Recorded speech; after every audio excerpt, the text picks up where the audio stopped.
Hello students, welcome to Bioroot classes. आज हम next chapter करने जा रहे हैं which is sexual reproduction in flowering plants.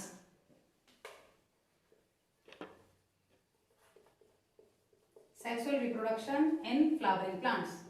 तो देखिए, यहां हम सबसे पहले बात करेंगे एंजियोस्पर्म की, यानी हम बात करने जा रहे हैं फ्लावरिंग प्लांट्स वही होते हैं, यानी एंजियोस्पर्म की हमने इसमें बात करनी है।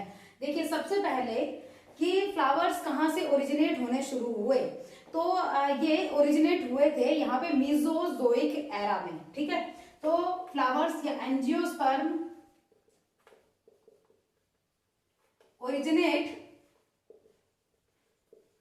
इन मीजोजोइक एरा। ठीक है, तो ओरिजिन कहां से था? Mesozoic era.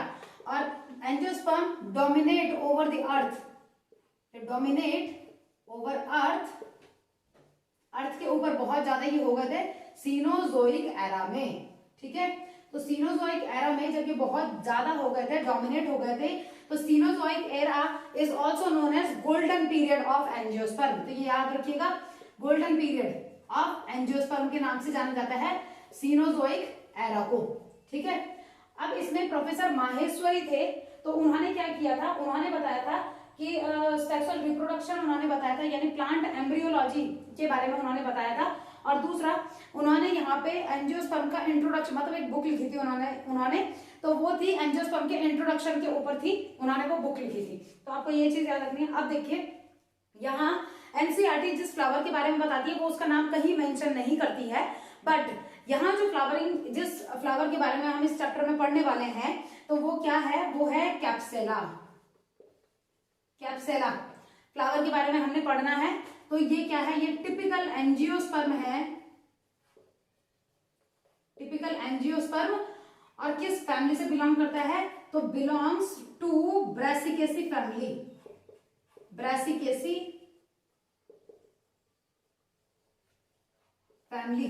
ठीक है, ब्रासिका फैमिली से बिलोंग करता है, जहां पत्ता गोभी भी जिस फैमिली से आती होती है, जिस फैमिली की, तो ये इससे बिलोंग करता है। तो कैप्सेला, सॉरी, कैप्सेला टिपिकल एंजियोस्पर्म है, जिसके बारे में इस चैप्टर में हमने क्या करना है? स्टडी करनी है। तो यहां हम बात करते हैं सबसे पहले, इसमें हमने पहले जो एनसीईआरटी आपको बताती है वो ये बताती है कि आप खुद लिख लीजिएगा इसको, कि जो फ्लावर्स हैं उसको हम किस किस चीज के लिए यूज करते हैं। तो हम अपना अफेक्शन शो करने के लिए यूज करते हैं, यानी ये है कि हम अपना लव अफेक्शन शो करने के लिए यूज कर सकते हैं। हम स्पिरिचुअल वैल्यू, यानी भगवान के चरणों में अगर हम उसे चढ़ा रहे हैं तो यानी स्पिरिचुअल वैल्यू भी है उसकी, एस्थेटिक वैल्यू है उसकी, तो ऑर्नामेंटल पर्पस के लिए हम उसे यूज कर रहे हैं। तो flowers are use for so many purpose, बहुत सारे पर्पस के लिए यूज होता है। और सबसे अच्छे जो फ्लावर्स होते हैं वो किसके होते हैं? जैसे ऑर्चिड्स की हम बात करते हैं, ऑर्चिडेसी फैमिली की ऑर्चिड्स में जैसे ट्यूलिप्स हो गए, तो ये वाले जो फ्लावर्स होते हैं ये बहुत अच्छे होते हैं, जिनमें हम ये भी कहते हैं कि ये मैंगोलिया हो गया जैसे, तो कैसे चिड़िया के जैसे होता है वो फ्लावर, ऐसे मतलब ये डिफरेंट डिफरेंट रिजेम्बलेंस ये दिखाते हैं, जैसे कुछ ह्यूमन रिजेम्बलेंस दिखाते हैं, कुछ जैसे मान लीजिए कि बंदर के जैसा है या कुछ किसी और के जैसा। तो एक इनका जो स्ट्रक्चर होता है वो किसी दूसरे इंडिविजुअल या दूसरे ऑर्गेनिज्म के जैसा टाइप का होता है। ठीक है, तो ये हो गया। अब इसमें क्योंकि हम सेक्सुअल रिप्रोडक्शन की बात करेंगे, तो यहाँ हमने क्या बात करनी है? हम इसमें रिप्रोड्यूसिंग ऑर्गन्स की बात करेंगे, जो रिप्रोडक्टिव ऑर्गन्स हैं उनकी बात करेंगे, गैमेट्स की बात करेंगे, और गैमेट्स किस तरीके से फ्यूज होते हैं और क्या प्रोडक्ट बनाते हैं। तो ये सारी चीजें हमने इस चैप्टर के अंदर करनी है। इसमें एक आपके पास आता है फ्लोरिकल्चर। तो देखिए, फ्लोरिकल्चर का मतलब तो आपको पता ही होगा, फ्लोरी का मतलब हो गया फ्लावर और कल्चर का मतलब हो गया कल्टीवेशन। तो ये क्या है? ये हम ये कहते हैं कि it is the process of culture of या कल्चरिंग या कल्टीवेशन ऑफ फ्लावरिंग प्लांट्स। ठीक है, तो process of cultivation of flowering plants is known as floriculture.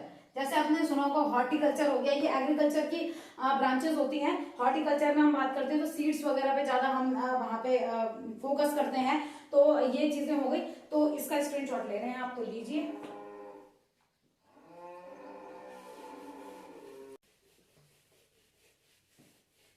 अब देखिए, फ्लावर क्या है? सबसे पहले हम फ्लावर की बात करते हैं। तो flower is a modified condense shoot. ठीक है, फ्लावर क्या है? Modified condense shoot, condensed shoot है, ठीक है। अब यहाँ कि जो फ्लावर है वो फ्लावर किसके ऊपर होता है, तो आप इनफ्लोरोसेंस की हम बात करते हैं। तो देखिए यहाँ हम क्या बोलेंगे, आप एक चीज और याद रखिएगा, फ्लोरिकल्चर में जो हम ये कहते हैं कि कल्टीवेशन ऑफ फ्लावर्स या flowering plants for commercial purpose, पैसे कमाने के लिए, कॉमर्शियलाइजेशन के लिए फ्लावर्स को कल्टीवेट कराया जाता है इन फ्लोरिकल्चर, ठीक है। तो फ्लावर, अब फ्लावर क्या है, तो मॉडिफाइड कंडेंस्ड शूट होता है, और यहाँ ये क्या करेगा, ये किसके ऊपर होता है, तो वो एक्सेस जो क्या करती है, बेयर करती है किसको, मतलब एक एक्सेस है जो बेयर कर रही है, फ्लावर्स को बेयर कर रही है, तो उसको हम क्या बोलेंगे, क्लस्टर्स ऑफ फ्लावर को, तो इनफ्लोरोसेंस होगा वो। तो an axis which bears clusters of flowers called inflorescence. 11th वाले पोर्शन में भी आपने पढ़ा है ये थोड़ा, इनफ्लोरोसेंस, ठीक है, इसको इनफ्लोरोसेंस कहेंगे। अब इसमें बात करते हैं मेल और female part of the plant, ठीक है, reproductive part of the plant. तो सबसे पहले यहां पे हम बात कर लेते हैं stamen. Stamen is also known as androecium, ठीक है, male part of the plant की हम बात कर रहे हैं। तो इसी को माइक्रोस्पोरेंजिया और पॉलन ग्रेन, माइक्रोस्पोरेंजिया और पॉलन ग्रेन, ठीक है। तो मतलब एक चीज नहीं है ये, बट ये है कि जो स्टैमन है, स्टैमन कंसिस्ट ऑफ या also contain microsporangia and microsporangia contain pollen grains, ठीक है। तो ये सबसे पहला, इसे हम पढ़ेंगे, इसमें हम डिटेल स्टडी करेंगे। देखिए सबसे पहले स्टैमन की हम बात कर लेते हैं। तो स्टैमन को हम क्या बोलते हैं, stamen also known as androecium. Androecium consist of, किस चीज से मिलके बना होगा, male part of the plant, okay. Androecium क्या है, male reproductive part of the flower, flower का मेल रिप्रोडक्टिव पार्ट हो गया एंड्रोशियम, जिसको स्टैमन बोलते हैं। कंसिस्ट ऑफ, मैं यहां पे इस तरीके से बना रही हूं, filament and anther. Consist of what, दो चीजें हैं, फिलामेंट एंड एंथर, और इन दोनों के बीच में यहां क्या होता है, कनेक्टिव, ठीक है। एनसीईआरटी से फिलामेंट और एंथर के बारे में बताती है, यानी स्टैमन और androecium is the mail part of the flower and it consist of filament and anther.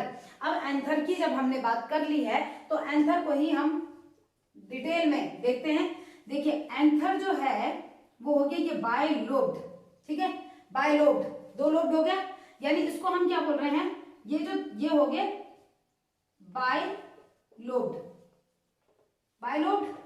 और बायलोब्ड में भी डिवाइडेड इनटू थीका, ठीक है, इस तरीके से आप कीजिए, थीका, यानी दो थीका अगर इसमें प्रेजेंट है तो हम इसको डायथीकस कह सकते हैं। बायलोब्ड फिर डायथीकस, ठीक है, डायथीकस हो गया, यानी बायलोब्ड एंथर इज डायथीकस। एंड अब अगर मैं यही बात करती हूं तो इसमें मैं आपको एक और वो बताती हूँ कि जैसे ये हम एंथर की बात कर रहे हैं, तो यहाँ क्या होता है, इस तरीके से 4 माइक्रोस्पोरेंजिया प्रेजेंट होते हैं, ठीक है।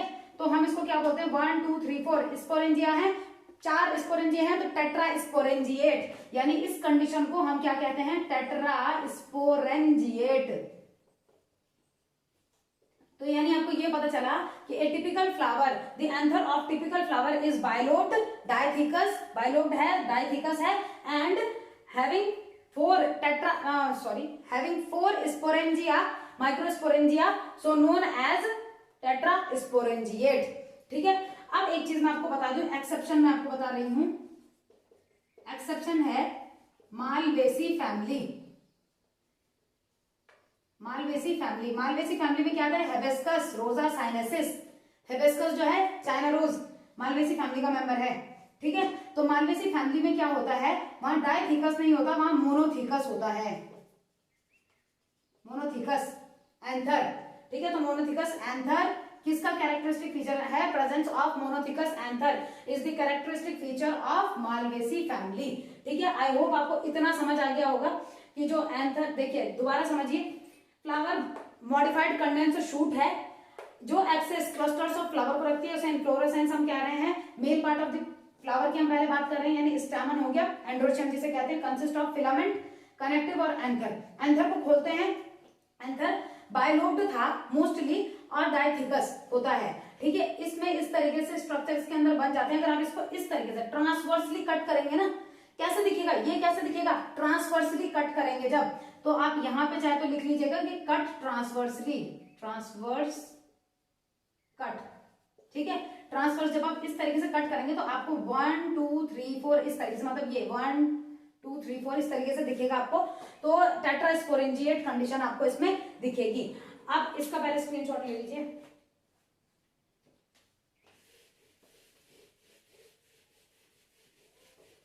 नेक्स्ट टेट्रास्पोरेंजिएट कंडीशन तो है, लेकिन इसे हम पॉलन ग्रेन या पॉलन सैक कब कहते हैं?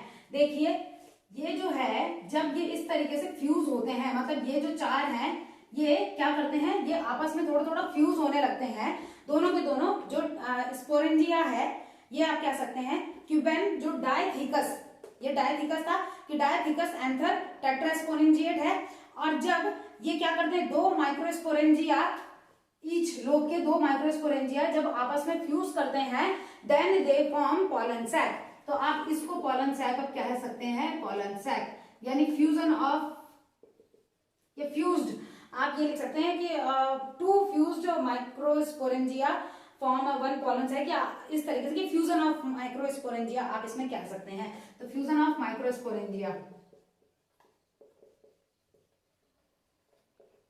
ठीक है, पॉलन सैक इन्होंने बना दिया। ये जो पॉलन सैक है, पॉलन के बोरे, सैक बोरे, इनके अंदर से क्या होंगे, इस तरीके से पॉलन्स बनेंगे। ये मैं शॉर्ट में बता रही हूँ, अभी मैं इसको डिटेल में बताती हूँ कि यहाँ से पॉलन, यहाँ पॉलन बनेंगे क्योंकि इनके पास होंगे पॉलन मदर सेल, ठीक है, स्पोरोजिनस टिश्यूज। तो अभी हम पढ़ेंगे उसको, पॉलन्स ये बनाएंगे। तो अब यहाँ पे समझिए कि इसमें सबसे पहले कि कौन कौन से इसके बाहर कितनी लेयर्स होंगी। तो यहाँ हम लेयर्स की बात कर लेते पहले कि चार इसमें चीजें होंगी, इसमें जो इंपॉर्टेंट चीजें हैं। तो structure of microsporangia, structure of microsporangia, structure of microsporangia, उसका स्ट्रक्चर कैसा होता है? तो स्ट्रक्चर में देखिए पूरे उसमें इस तरीके से लेयर होगी।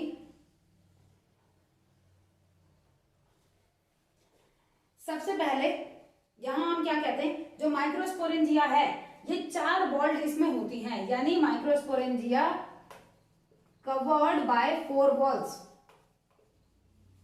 4 वॉल्स इसमें होती हैं, 4 वॉल्स से ये कवर्ड रहता है। द फर्स्ट इज, यहीं पे मैं बता रही हूं, epidermis, then endothecium, epidermis then endothecium. ये बहुत इंपॉर्टेंट है, जो बोर्ड वाले बच्चे हैं, जो बोर्ड के लिए भी प्रिपेयर कर रहे हैं, याद रखिएगा ये बहुत ही इंपॉर्टेंट है, ये आपके पास बोर्ड एग्जाम में बहुत बार पूछा जाता है। तो सबसे बाहर की लेयर हो गई एपिडर्मिस, उसके बाद हो गया एंडोथीशियम, उसके बाद हो गया मिडिल लेयर। अब मिडिल लेयर में बना एक रही हूं, बट ये एक नहीं होती, ये 1 to 16 लेयर्ड थिक हो सकती है मिडिल लेयर, ठीक है, 1 to 16 लेयर्ड हो सकती है। अब ये नहीं है कि 16 तक ही होना है, मर्जी है उसकी, कहीं पे वो 7 लेयर्ड थिक होगी, कहीं पे वो 10 लेयर्ड थिक होगी, इस तरीके से। और सबसे अंदर जो प्रेजेंट होता है उसको हम क्या कहते हैं, सबसे अंदर जो होगा इज नोन एज टैपेटम, ठीक है, टैपेटम। तो टैपेटम क्या करता है, ये नरिशमेंट प्रोवाइड करता है। टैपेटम के 3 मेन फंक्शन होते हैं। पहला होता है कि इसने क्या करना है, नरिशमेंट प्रोवाइड करनी है, और सबसे बाहर ये स्पोरोपोलिन को बनाने का काम करता है, यानी ये यूबिश बॉडी बनाता है एक, और वो यूबिश बॉडी स्पोरोपोलिन को बनाने का काम करता है।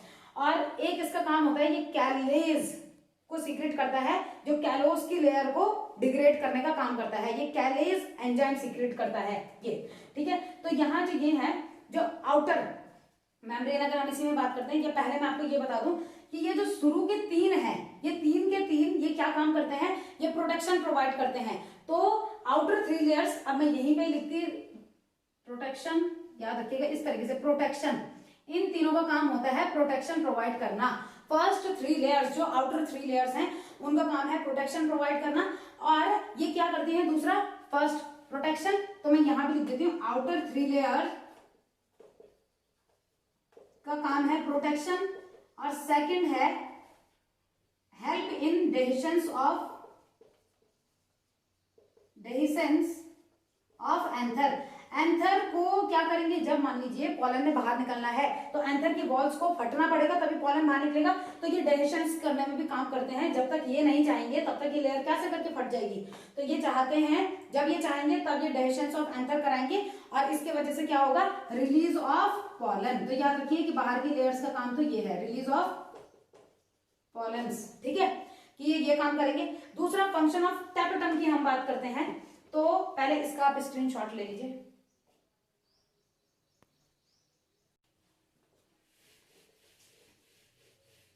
अब देखिए, सारी चीजें मैं नहीं हटा रही हूं, पहले आप ये समझिए। इसके अंदर पाया जाता है इस तरीके से स्पोरोजिनस टिश्यू। ठीक है, सारी जगह पाए जाते हैं ये इस तरीके से स्पोरोजिनस टिश्यूज पाए जाते हैं। तो इससे भी स्पोरोजिनस टिश्यू, इसका फंक्शन क्या है वो भी अभी बताऊंगी। पहले हम टैपेटम का फंक्शन देखेंगे। देखिए, टैपेटम 2 टाइप के होते हैं।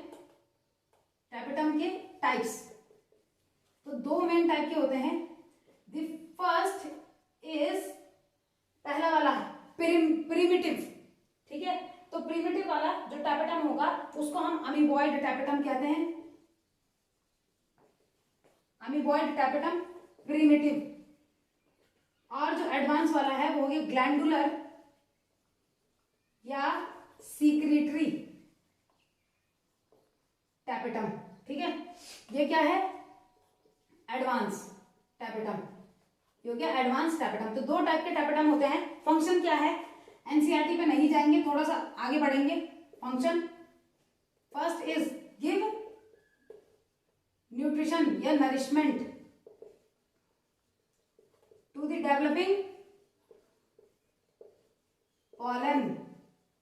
अंदर देखिए, जो स्पोरोजिनस टिश्यू है इसके अंदर यहाँ क्या होंगे? स्पोरोजिन, जो हम बोलते हैं पॉलन मदर सेल्स, वो पॉलन सीक्रेट करेंगी। टैपेटम यहाँ है, टैपेटम न्यूट्रिशन प्रोवाइड करेगा। फर्स्ट चीज, टैपेटम ने न्यूट्रिशन प्रोवाइड किया। Second, it produce Ubisch body.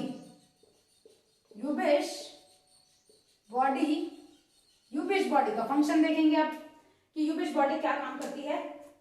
तो देखिए, यूबिश बॉडी 2 मेन काम करेगी। First is ऑर्नामेंटलाइजेशन। ऑर्नामेंटलाइजेशन यानी जो पॉलन है, ये जो माइक्रोस्पोर जो है, इनके बाहर माइक्रोस्पोरेंजिया है, इसके बाहर ऑर्नामेंटलाइजेशन का काम करेगी, सजाने का काम करेगी उसको। सेकंड, इट सीक्रेट या प्रोड्यूस स्पोरोपोलेनिन। अब स्पोरोपोलेनिन क्या होता है ये मैं आपको आगे बताऊंगी, बस याद रखिएगा कि टैपेटम ने यूबिश बॉडी बनाई थी और यूबिश बॉडी ने स्पोरोपोलेनिन बनाया। पहले इसमें भी यूबिश बॉडी डायरेक्ट नहीं बनती, प्रो यूबिश बॉडी बनती है, तब यूबिश बॉडी बनाई जाती है। ठीक है, बट अभी बस आप इतना समझिए कि पहला है इसने नरिशमेंट प्रोवाइड किया, किसने? टैपेटम ने। सेकंड, इसने यूबिश बॉडी बनाई जिसने 2 इंपॉर्टेंट काम किए, तो ऑर्नामेंटलाइजेशन और दूसरा प्रोड्यूस स्पोरोपोलेनिन। थर्ड, कौन? टैपेटम प्रोड्यूस या सीक्रेट कर सकते हैं आप कैलेज एंजाइम। कैलेज एंजाइम क्या करेगा? देखिए यहां क्या होता है, जो आउटर लेयर होती है, आउटर लेयर थिन होती है, जो आउटर लेयर होती है वो थिक होती है। तो क्यों थिक होती है, ये बाहर की हम बात कर रहे हैं। तो यहाँ जो आउटर लेयर, जो इनर लेयर है वो थिक होती है, तो ड्यू टू अल्फा सेलुलोज की वजह से। और दूसरा, यहाँ पे कैलोज नाम के बैंड प्रेजेंट होते हैं रेडियली। ठीक है, तो रेडियली कैलोज नाम के बैंड प्रेजेंट होते हैं जो इसको थोड़ा टफ नेचर देते हैं। अब जिस टाइम पे जैसे पॉलन को जब रिलीज होना है, तो रिलीज होने के लिए पहले उस कैलोज की लेयर को तोड़ना पड़ेगा। तो कौन तोड़ेगा? कैलेज एंजाइम, जो कौन सीक्रेट कर रहा है? टैपेटम सीक्रेट कर रहा है। तो ये 3 काम जो थे वो टैपेटम के बहुत इंपॉर्टेंट थे। अब टैपेटम में हम क्या बात करेंगे कि टैपेटम की कुछ फीचर्स क्या होते हैं। तो फीचर्स देखिए, इसमें कौन कौन से फीचर्स होंगे। एक तो सबसे पहले टैपेटम हैव या tapetum contain a large amount of या डेंस न्यूक्लियस आप लिख सकते हैं, dense cytoplasm, A dense cytoplasm and a large number of nucleus, ठीक है, डेंस साइटोप्लाज्म होता है। अच्छा, कौन सी ऐसी चीज है, जैसे हम बोलते हैं कि एग जो है वो बेबी प्रोड्यूस कर सकता है, स्पर्म बेबी प्रोड्यूस क्यों नहीं कर सकता, उसके पास भी न्यूक्लियस है। यहाँ साइटोप्लाज्म का खेल है, साइटोप्लाज्म एग के पास जाता है, इसीलिए वो क्या कर सकता है, एक कंप्लीट इंडिविजुअल बना सकता है। वैसे ही यहाँ पे भी इसके पास डेंस साइटोप्लाज्म है। और अब इसके बाद मैंने आपको स्पोरोजिनस टिश्यू बताया था, तो स्पोरोजिनस टिश्यू का मैं थोड़ा आपको बता दूं। स्पोरोजिनस टिश्यू, देखिए स्पोरोजिनस टिश्यू को हम क्या बोलते हैं, जब तक जो एंथर यंग है तब तक कॉम्पैक्टली अरेंज कुछ सेल्स होंगी, तो आप ये कह सकते हैं when anther is young the group of compactly arrange cell, ठीक है, तो शॉर्ट में लिख रही हूं कॉम्पैक्टली अरेंज्ड सेल्स, ठीक है। तो ये क्या हो गया, स्पोरोजिनस टिश्यू आप इसको कहेंगे कि ये होता है। और ये क्या काम करेगा, तो ये प्रेजेंट होता है, जैसे माइक्रोस्पोरेंजियम में हमने इस तरीके से बनाया था, तो उनके सेंटर में प्रेजेंट होता है स्पोरोजिनस टिश्यू, ठीक है। अब उसके बाद बात कर लेते हैं माइक्रोस्पोरोजेनेसिस। माइक्रोस्पोरोजेनेसिस, तो देखिए इसको हम क्या बोलते हैं, process of formation of microspores, process of formation of microspores, कहां से, from microspore mother cell, microspore का दूसरा नाम है pollen, pollen from microspore mother cell, या इसी को ही आप कह सकते हैं, या एमएमसीवी इसको कहते हैं, और इसी को ही हम बोलते हैं पॉलन मदर सेल, ठीक है। तो आप यहाँ पे पॉलन मदर सेल भी आप इसको कह सकते हैं। यानी माइक्रोस्पोरोजेनेसिस क्या है, माइक्रोस्पोर हम बोलते हैं पॉलन को, पॉलन का दूसरा नाम है माइक्रोस्पोर, याद रखिएगा। Genesis means generation, the production of या the formation, process of formation of microspore from microspore mother cell, और pollen from pollen mother cell is known as microsporogenesis, ठीक है। अब यहाँ हम बात करते हैं कि जो माइक्रोस्पोर्स हैं ये क्या होते हैं, तो ये क्या करेंगे, ये कॉम्पैक्टली अरेंज होंगे, और कॉम्पैक्टली अरेंज होके ये क्लस्टर टाइप का बनाते हैं, और ये टेट्राड बना देते हैं, माइक्रोस्पोर टेट्राड हम जिसको कहते हैं। यहाँ समझिए आप कि इसमें जैसे मान लीजिए फिलामेंट की, और मैंने फिलामेंट और एंथर की बात की थी, ये भी जो है ये भी डिफर करते हैं, मतलब इनकी लेंथ अलग होती है, किसी में कोई ज्यादा, कोई बड़े, कोई छोटे, इस तरीके से। तो यहाँ लेंथ भी इनके डिफर करती है और नंबर भी डिफर करते हैं, यानी सारे प्लांट्स में इनका नंबर सेम नहीं हो सकता, इनकी लेंथ सेम नहीं हो सकती। वैसे ही यहाँ हम पॉलन की बात अगर करते हैं तो यहाँ भी क्या होगा, मतलब अब मैं अगर मैच्योर पॉलन की बात करूं या एंथर की बात करते हैं कि जो एंथर है, पहले मैच्योर एंथर, मतलब प्रोसेस मैं आपको बता रही हूँ, मैच्योर एंथर था, मैच्योर हो गया जब वो, अब उसके बाद क्या होगा, तो जो बाहर की 3 लेयर्स मैंने आपको बताई थी, एपिडर्मिस, एंडोथीशियम, मिडिल लेयर, तीनों के तीनों लेयर क्या होंगी, ये ब्रस्ट हो जाएंगी, तो जो वॉल होती है वो ब्रेक करती है, ये जो लेयर्स हैं, लेयर्स ब्रेक, लेयर्स क्यों, 3 लेयर हैं, layers break and pollen release, pollen release हो जाएगा। अब पॉलन रिलीज हो गया, स्क्रीनशॉट ले लीजिए, पॉलन रिलीज हो गया, तो अब हम क्या बात करेंगे कि पॉलन ने क्या करना है, ये अब हम पॉलन की पहले बात कर लेते हैं, पॉलन होता क्या है। मेल गैमेट को हम पॉलन कहते हैं, तो pollen is a male gamete, pollen male gamete है किसमें, इन प्लांट्स, तो ये आपको पता है कि प्लांट्स में ही है। और यहां हम क्या बात करते हैं कि इसके कुछ स्ट्रक्चर, बेनिफिशियल और हार्मफुल इफेक्ट की बात करेंगे। तो देखिए पॉलन का मैं स्ट्रक्चर पहले आपको बता देती हूं। देखिए इस तरीके से, कहीं पे जगह छूटी भी होगी इस तरीके से, इसको हम क्या बोलते हैं, जर्मपोर, जहां से जगह छूटी होगी, क्यों छूटी होगी वो भी बताऊंगी। बाहर की लेयर एक्साइन, अंदर की लेयर एंटाइन, दोनों को साथ में मिलके कहा जाता है स्पोरोडर्म, स्पोरोडर्म। 2 layers which covered या which surrounds the pollen are known as sporoderm, exine और एंटाइन। एग्जाइन की बात करते हैं।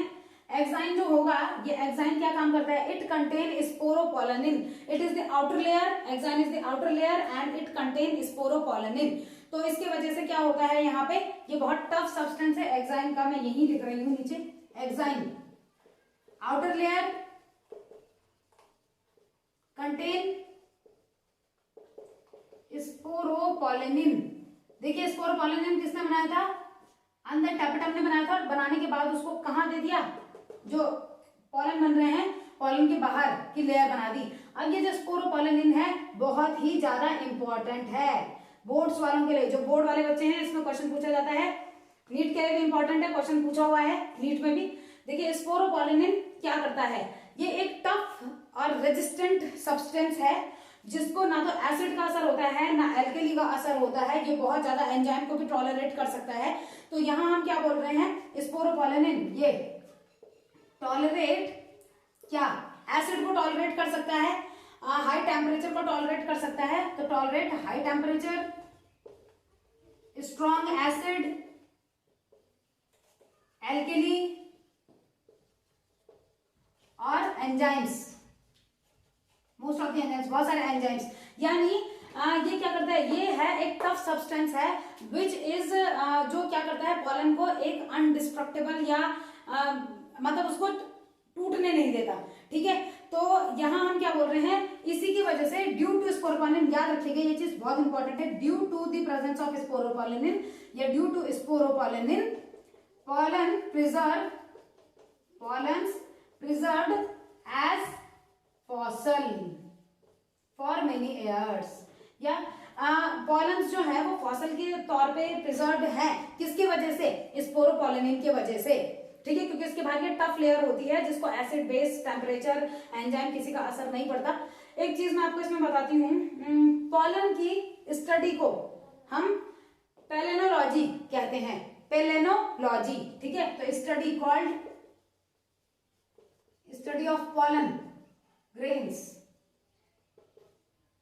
कॉल्ड पेलेनोलॉजी, ठीक है, बहुत इंपॉर्टेंट होती है। अभी कि क्यों इसको समझना जरूरी है, तो क्यों है वो मैं अभी आपको बताऊंगी। देखिए एग्जाइन की हमने बात करी, एग्जाइन आउटर लेयर है, स्पोरोपोलेनिन इसमें होता है, और बहुत ये सारी चीजें आपने देख ली।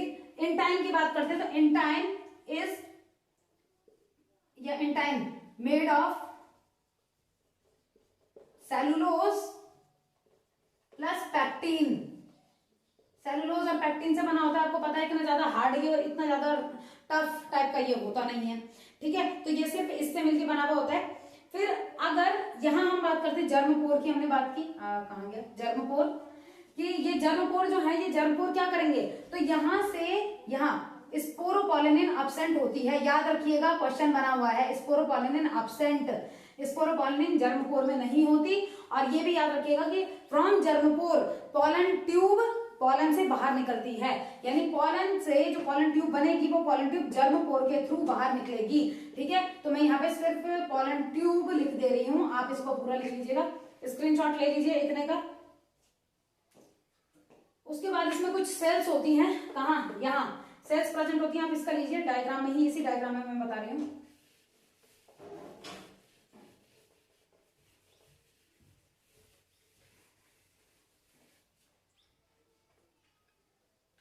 देखिए चलिए मैं इसे पहले हटा ही देती हूँ पूरा। देखिए अब यहाँ इसमें जो दो सेल्स प्रेजेंट होती हैं वो दो सेल्स कौन कौन सी हैं, तो यहाँ एक तो होती है वेजिटेटिव सेल, इसके अंदर दो सेल्स होती हैं, फर्स्ट इज वेजिटेटिव सेल और second is generative cell. Vegetative cell large होती है, ठीक है, दिख रहा है आपको वेजिटेटिव सेल कैसी है, वेजिटेटिव सेल लार्ज होती है, मतलब बिगर होती है, और इररेगुलर न्यूक्लियस होता है, और अबेंडेंट ऑफ फूड स्टोर रहता है। तो जो न्यूक्लियस है वो कैसा होगा, इररेगुलर टाइप का न्यूक्लियस होता है, इसमें इस तरीके से न्यूक्लियस बना लीजिए, इररेगुलर न्यूक्लियस और abundant of food reserve, abundant of food reserve, food reserve भी बहुत ज्यादा होता है, ठीक है। वेजिटेटिव सेल में। जेनरेटिव सेल की बात करते हैं तो स्मॉलर, ये स्मॉल, दूसरा spindle shape nucleus, spindle shape का न्यूक्लियस होता है, स्पिंडल शेप न्यूक्लियस। और एक और चीज कि एक और क्या चीज होगी, it float in the cytoplasm of vegetative cell, ये वेजिटेटिव सेल के साइटोप्लाज्म में तैरती रहती है ये वाली जो सेल है। तो float in the cytoplasm of vegetative cell. तो इतना आपको याद रखना है, दोनों बोर्ड वाले बच्चों को भी और जो नीट के लिए प्रिपेयर कर रहे हैं उन बच्चों के लिए भी। तो सेल्स हमारी दो टाइप की सेल्स इसमें हो गई है कि कौन कौन सी सेल है। अब आप खुद सोचिए, एक सेल हो गई है, एक सेल हो गई है, यानी ऐसे पॉलन को आप क्या कहेंगे, आप इसको कहेंगे two celled stage of pollen grain of pollen, यानी टू सेल्ड पॉलन है ये, ठीक है। तो अब कभी कभी क्या होता है कि generative cell is again divided into one type of cell also, यानी वन और टू, दो टाइप की सेल की हो जाएंगे और एक सेल की होती है, तो उसको थ्री सेल्ड स्टेज कहा जाता है। यहां हम क्या कह रहे हैं, इसमें जैसे जो ये होते हैं मोस्ट ऑफ दी जो एंजियोस्पर्म है अबाउट 60%, अबाउट 60% एंजियोस्पर्म लिख रही हूं मैं शॉर्ट में, 60% एंजियोस्पर्म में ये वाली सेल स्टेज होती है, यानी टू सेल स्टेज में ही वो शेड ऑफ हो जाते हैं, ठीक है। तो ये आप खुद कर लीजिएगा कि pollens are shed in two cell stage of pollen in about 60% of angiosperm. तो इसका स्क्रीनशॉट ले लीजिए। Now pollen viability, pollen viability की बात करेंगे, बट मैं डायरेक्ट आपको इसमें एग्जांपल बताऊंगी। पॉलन वायबिलिटी मतलब पॉलन की वो एबिलिटी जिसमें वो फर्टिलाइज कर सकता है, कि कितनी देर तक वो किसी फीमेल गैमेट को फर्टिलाइज कर सकता है। पॉलन याद रखिएगा मेल गैमेट है, लिख लीजिएगा, ठीक है। तो ये इसकी मैं सिर्फ डायरेक्ट आपको बता रही हूँ, ऑप्शन बता रही हूँ, मतलब एग्जांपल आपको बता रही हूँ उसमें। देखिए अगर हम वीट की बात करते हैं, इन वीट, या हम राइस की बात करते हैं, तो pollen viability for only about viability या pollen is viable for only about 30 minutes, 30 minute तक, मतलब 30 मिनट के अंदर अंदर अगर पॉलन किसी फीमेल फ्लावर तक पहुंच गया या female part of the flower तक पहुंच गया तो वहां को फर्टिलाइज कर देगा उसको, अदरवाइज पॉलन खत्म हो जाएगा, ठीक है। बट इन फैमिली लाइक सोलोनेसी, आलू बैंगन टमाटर वाली फैमिली, इन सोलोनेसी, दूसरा लेग्यूमिनेसी, सोलोनेसी हो गया, या आप उसकी बात कर सकते हैं रोजेसी और लेग्यूमिनेसी, जो रोज वाली फैमिली है, और लेग्यूमिनेसी फैमिली जिसमें दाल आती है, नेसी, इनमें pollen viable for some month, कुछ मंथ तक यहाँ पे पॉलन वायबल रहता है, मींस कुछ मंथ तक का उसके पास फर्टिलिटी पीरियड जो उसका है वो कुछ मंथ तक का होता है। तो ये हो गया पॉलन वायबिलिटी। इसमें आपको याद रखना है कि जो व्हीट राइस वाले हैं इसमें वायबिलिटी बहुत ज्यादा नहीं होती है, ठीक है। और पॉलन वायबिलिटी किस पे डिपेंड करती है कि मतलब फर्टिलिटी किस हिसाब से होगी पॉलन की, वो किस पे डिपेंड करती है, तो वो टेम्परेचर और ह्यूमिडिटी पे डिपेंड करती है। तो मैं यहाँ पे लिख रही हूँ depend on temperature and humidity, temperature और ह्यूमिडिटी पे डिपेंड करता है। इसका स्क्रीनशॉट ले लीजिए। उसके बाद आपके पास है एक पॉलन को कैसे प्रिजर्व करना है।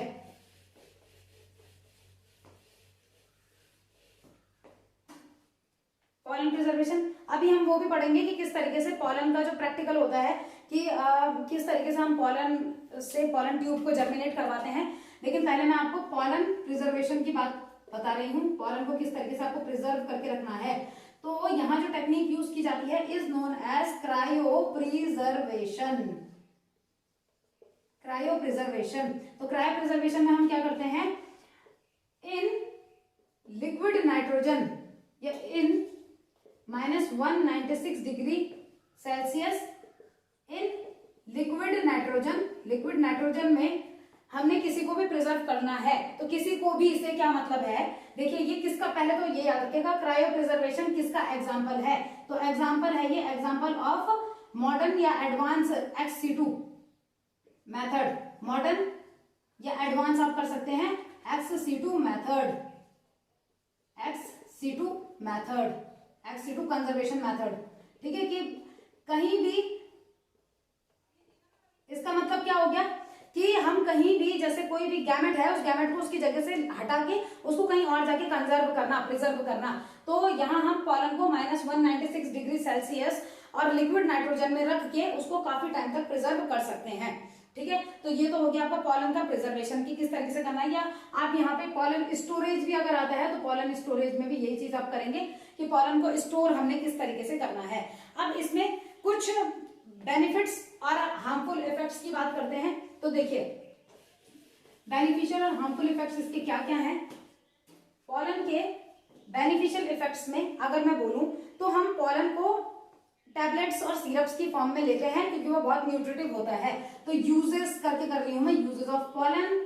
तो पॉलन को हम यूज्ड एज टैबलेट्स या syrups because it is very nutritive in nature, very nutritive in nature। तो किसके लिए ज्यादा यूज किए जाते हैं, फॉर एग्जाम्पल रेस हॉर्सेस को खिलाने के लिए और एथलीट्स जो होते हैं इनके लिए। तो एथलीट्स जो होते हैं वो पॉलन की क्या करते हैं, टैबलेट आती है मार्केट में बी पॉलन करके या ऐसे अलग अलग आती हैं या सिरप्स आते हैं, इनको लेते हैं। तो ये डोपिंग में भी काउंट नहीं होता है और इससे क्या होता है स्टैमिना भी बढ़ेगा या इससे न्यूट्रिशन उनको मिलता है, ताकत आती है। और रेस हॉर्सेस को भी खिलाया जाता है ये। ठीक है, ये इसके यूजेस हो गए। अब इसके हार्मफुल इफेक्ट की बात करते हैं, हार्मफुल इफेक्ट ऑफ पॉलन। देखिए पॉलन क्या करता है, मैं शॉर्ट में बता रही हूं आपको, cause respiratory diseases, respiratory diseases, बहुत सारी जो रेस्पिरेशन से रिलेटेड डिजीजेस होती हैं उनको ये करते हैं। एग्जाम्पल इसके क्या है, example asthma, bronchitis, asthma, bronchitis. ठीक है, जो किसकी रेस्पिरेटरी ट्रैक की बीमारियां हैं। और जैसे आपने सुना होगा कि कुछ मतलब ये cause respiratory disease and allergy, second cause allergy, ये एलर्जी भी पैदा करते हैं। आपने सुना होगा कि जब बसंत का टाइम आता है और फ्लावर ब्लूम करते हैं तो उस टाइम पे बहुत लोगों को खांसी वगैरह होने लगती है, या एलर्जी की प्रॉब्लम होती है, वो पॉलन की वजह से होती है क्योंकि पॉलन बहुत छोटे होते हैं और ये नोज के रास्ते अंदर चले जाते हैं और वहां क्या करते हैं ये एलर्जन के जैसे काम करते हैं। तो एक तो ये हो गया। सेकेंड अगर बात करते हैं हार्मफुल इफेक्ट में, तो एक गाजर घास आपने सुना होगा, यही मैं आपको बता देती हूँ, पार्थीनियम सुना होगा आपने, गाजर घास। ठीक है, सेकेंड कहा ये या थर्ड, क्योंकि फर्स्ट ये है आपका, सेकंड ये है parthenium,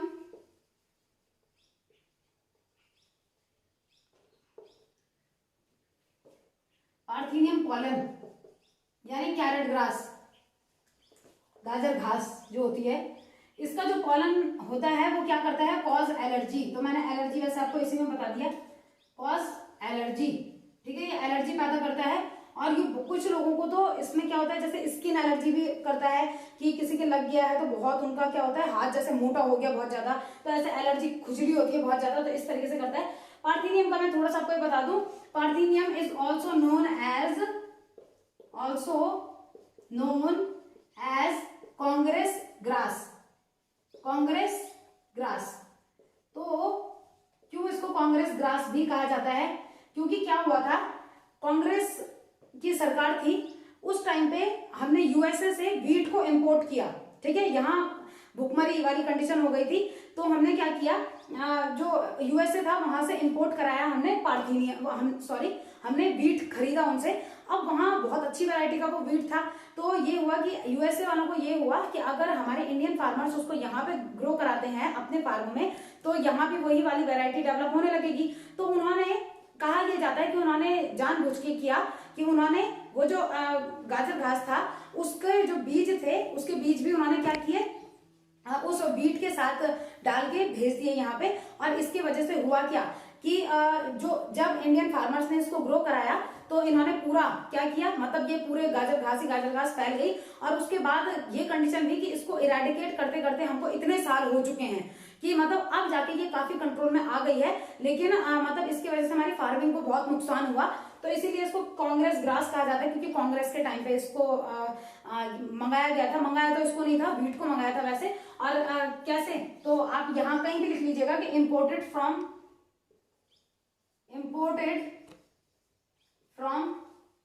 USA with wheat, wheat के साथ इंपोर्ट किया गया था इसको यूएसए से। तो ये कहा जाता है कि कांग्रेस ने ये एक गिफ्ट दिया है नेशन को। भले वो गिफ्ट नहीं है, वो बेकार बात है, बट कांग्रेस मतलब जो भी है कि उन्होंने, पार्टी ने मतलब जानबूझ के सोच के मतलब वैसे नहीं किया होगा, बट मतलब इस तरीके से इसको आप अदरवाइज मत लीजिएगा। देखिए ये है कि इसको सिर्फ मैं ये बता रही हूँ कि कांग्रेस ग्रास नाम से भी जाना जाता है। कहानी क्या है पीछे की वो मैंने आपको बता दी। तो अभी आपका हम लोगों का पॉलन ग्रेन या जो मेल सिस्टम था, रिप्रोडक्टिव सिस्टम, उससे रिलेटेड सारी चीजें हो गई हैं। फीमेल रिप्रोडक्टिव सिस्टम का हम कल बात करेंगे इसमें। तो आज के लिए आपका इतना ही है, तो पढ़ते रहिए, लाइक कीजिए, ज्यादा से ज्यादा शेयर कीजिए। Thank you so much.